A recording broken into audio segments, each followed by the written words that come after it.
Kottiyoor rubber കർഷക സംഘത്തിന്റെ നേതൃത്വത്തിൽ 2023-24 വാർഷിക പൊതുയോഗം സംഘടിപ്പിച്ചു. കൊട്ടിയൂർ സെന്റ് സെബാസ്റ്റ്യൻ പള്ളി പാരിഷ് ഹാളിൽ നടന്ന പരിപാടി Thalassery rubber board deputy RPC incharge K. Haridas ഉദ്ഘാടനം ചെയ്തു.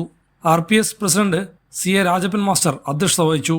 കമ്മിറ്റി മെമ്പർ EJ ബേബി വരവ് ചെലവ് കണക്ക് അവതരിപ്പിച്ചു. Rubber board field officer Sibi Mathew മെച്ചപ്പെട്ട ഷീറ്റ് ഉൽപാദനം എന്ന വിഷയത്തിൽ ക്ലാസ് എടുത്തു. TJ ജോസഫ്, ബോബി മണ്ണനാൽ തുടങ്ങിയവർ സംസാരിച്ചു.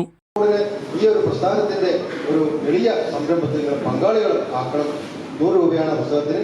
നേരത്തെ എനിക്ക് തോന്നുന്നു സംഘം നേരത്തെ ഒരു മീറ്റിങ്ങിൽ ഒരു ട്രെയിനിങ് പീരീഡിൽ ഞാനൊരു 10-30 പുസ്തകം കൊടുത്തു. അതുപോലും കർഷകർ വാങ്ങില്ല. കാരണം ചെറിയ പൈസ നമ്മൾ നിങ്ങളുടെ അർഹതപ്പെട്ട പൈസ ഒരു ഇടനിലക്കാരും ഇല്ലാതെ നിങ്ങളുടെ അക്കൗണ്ടിലേക്ക് എത്തിപ്പെടാൻ റബ്ബർ ബോർഡിന്റെ നിരന്തരം പരിശ്രമത്തിന്റെ ഫലമായിട്ടാണ് നിങ്ങൾക്ക് കിട്ടിയിരിക്കുന്നത്. അപ്പം നിങ്ങളുടെ ഒരു ഉത്തരവാദിത്വം എന്ന് പറയുന്ന ഒരു ഒട്ടുപാൽ, 1 കിലോയുടെ ഒട്ടുപാലിന്റെ പൈസയും കൊടുത്തുകൊണ്ട് നിങ്ങൾ ഈ ഒരു പുസ്തകം വാങ്ങിക്കുക. ഇത് ഇത്രയും 30 പുസ്തകം മാത്രമേ ഉള്ളൂ. കഴിഞ്ഞ വർഷം എനിക്ക് തോന്നുന്നു 100-130 കർഷകരുടെ പ്രതിയോഗത്തിൽ വന്നു. ഇത്രയും കർഷകർ പ്രതിയോഗത്തിൽ എത്തിയിട്ടില്ല. എന്നാൽ പോലും പുസ്തകങ്ങൾ വാങ്ങിച്ചുകൊണ്ട് റബ്ബർ ബോർഡുമായി സഹായിക്കണമെന്ന് മാത്രം പറയുകയാണ്. തുടർന്ന് പുതിയ ഭരണസമിതി തെരഞ്ഞെടുപ്പും നടന്നു. ഹൈവിഷൻ ന്യൂസ്, കേരളം.